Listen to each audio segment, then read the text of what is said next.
The moon hung low and heavy over Ashwood Pack the night everything changed for Lila Ashworth. She stood at the edge of the gathering circle, her hands cold, her heart pounding so hard she was sure the whole pack could hear it. Tonight was the choosing ceremony, the night every wolf under 20 would learn who their fated mate was. For most, it was a night of celebration. For Lila, it had always felt like waiting for a verdict she already knew would not be kind. She was an Omega. In the world of the Lycans, that word carried weight like a stone tied around the neck. Omegas were the lowest of the pack, the ones whose wolves refused to shift properly, the ones who could not fight, could not lead, could barely keep up during the hunts. Lila had lived her whole life being reminded of what she could not do. Her own parents rarely looked at her with anything warmer than disappointment. Her younger brother, an alpha in training, was praised at every turn while she was left standing in doorways, unseen. Still, some small part of her had hoped that tonight might be different. Fate did not care about rank, or so the old stories said.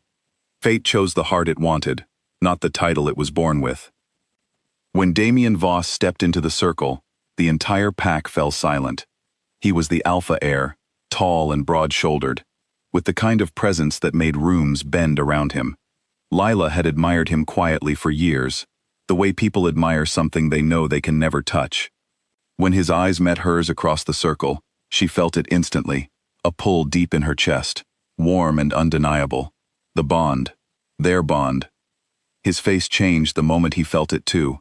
Not warmth, not wonder, disgust. "No," he said, loud enough for everyone to hear.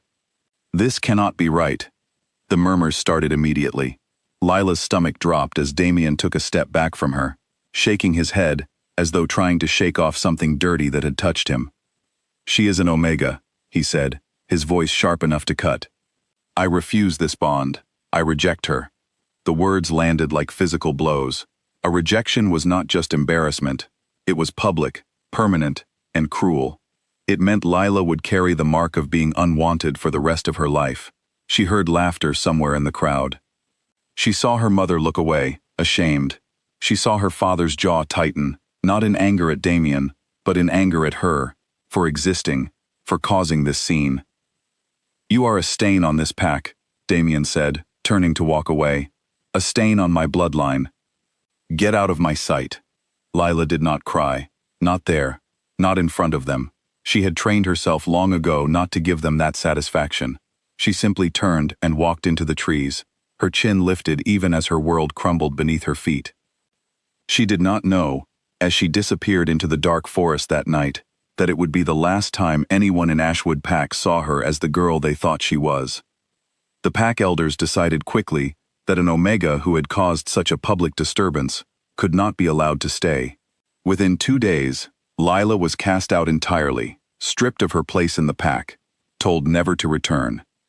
She walked for hours with nothing but the clothes on her back, moving without direction, without hope, simply trying to put distance between herself and the place that had never wanted her.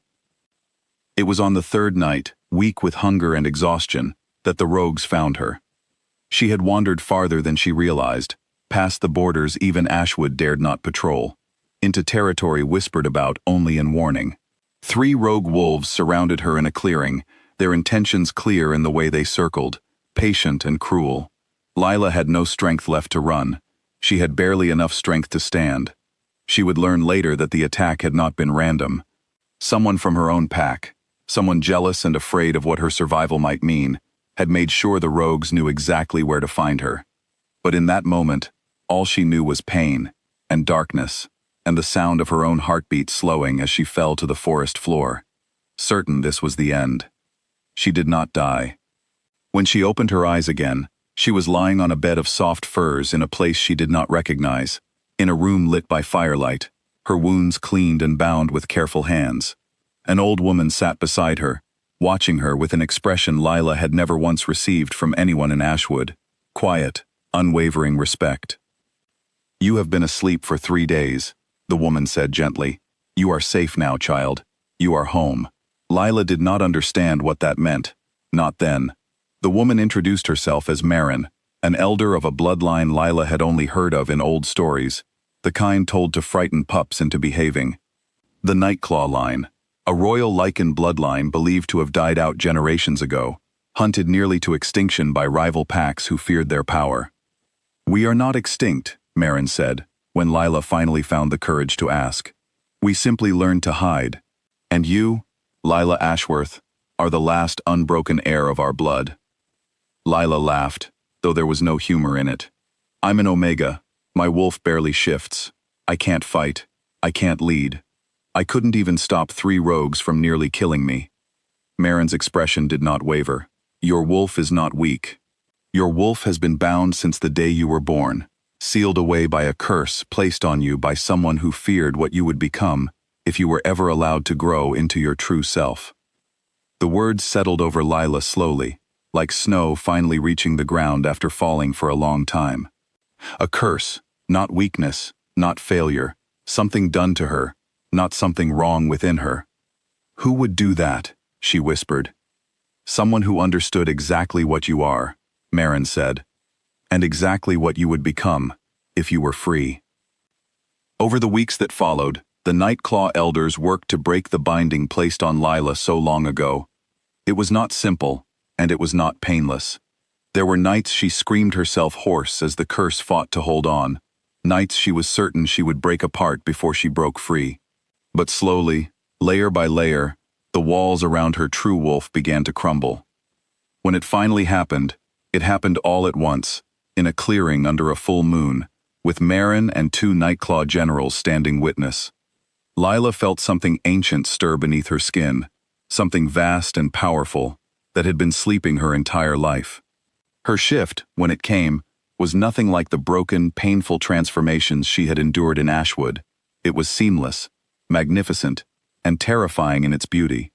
When she looked at her reflection in the still water of a nearby pool, she did not see the same girl who had once been called worthless.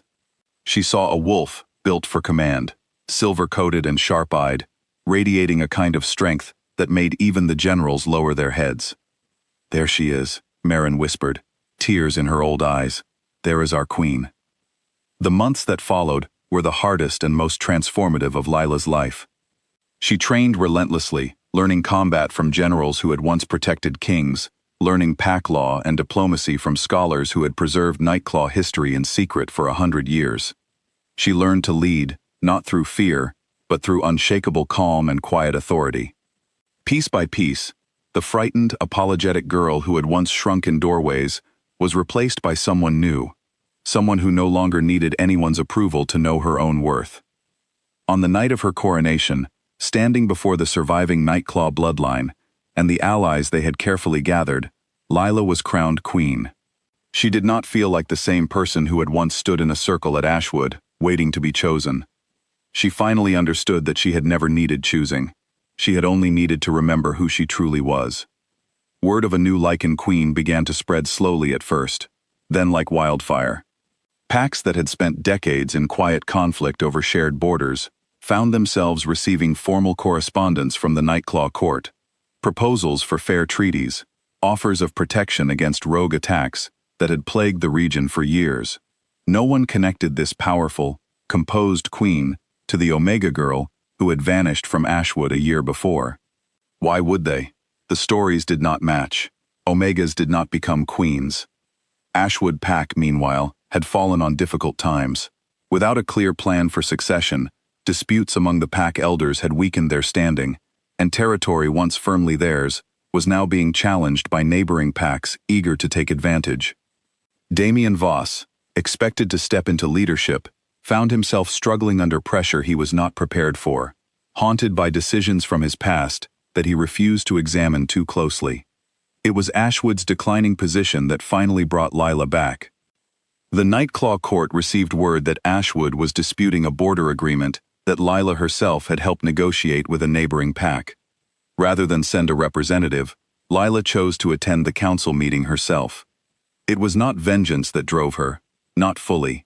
It was the simple fact that she was queen now, and queens did not send others to do what they themselves were capable of. She arrived at the gates of Ashwood Pack, flanked by 2 of her generals, dressed simply but unmistakably in command, her presence enough to silence the guards, who moved to question her before they had even seen her face clearly. When she stepped into the same council hall where she had once been rejected, a hush fell over the room. Damien did not recognize her at first. How could he? The woman standing before him bore no resemblance to the trembling girl he remembered, the one he had cast aside without a second thought. It was only when she spoke, her voice calm and steady, that something in his memory stirred. "You don't remember me," Lila said, not as an accusation, simply as an observation. "That says more about you than it does about me." The room erupted into whispers as her identity became clear. The elders who had once dismissed her sat frozen, unsure how to reconcile the powerful queen before them with the Omega they had cast out without a second thought. Lila did not raise her voice. She did not need to. She addressed the border dispute with clear, fair terms. Terms that protected both packs equally. Terms that left no room for the kind of manipulation Ashwood's elders had hoped to exploit. But before the meeting ended, she addressed one more matter, the truth she had carried quietly for months. She revealed the identity of the pack member who had orchestrated the rogue attack meant to kill her the night she was cast out, a distant relative who had feared what her survival might mean for his own position within the pack. She revealed, too, the origin of the curse placed on her at birth, cast by that same bloodline to suppress a threat they had recognized long before Lila herself ever understood what she was. Under Lycan law, witnessed by both packs, justice was served swiftly and without cruelty. Lila did not seek to destroy Ashwood. She sought only the truth and accountability for those who had tried to erase her. Damien approached her after the council was dismissed, something desperate and uncertain in his eyes. "The bond is still there," he said quietly. "I can feel it. Lila, I was wrong. I was foolish and cruel, and I have regretted it every day since. Please, let me make this right." For a moment, Lila allowed herself to remember the girl who once would have given anything to hear those words. But that girl was gone, and in her place stood someone who no longer measured her worth by his approval, or anyone else's. "You didn't reject an Omega that night," she said gently. "You rejected a queen you weren't ready to see. That isn't something I can fix for you, and it isn't something I need to." She turned and walked away, not out of anger, but out of peace. Ashwood, under her guidance, would reform its leadership in the months that followed, choosing a council built on fairness rather than fear. Lila returned to the Blackthorn Wilds, not as someone fleeing her past, but as someone who had finally made peace with it. She had once believed that being cast aside meant she was worthless. She understood now that it had only meant she was standing in the wrong place, waiting for people who were never meant to see her true value. Some hearts recognize a queen only after she has already crowned herself, and by then, she no longer needs them to.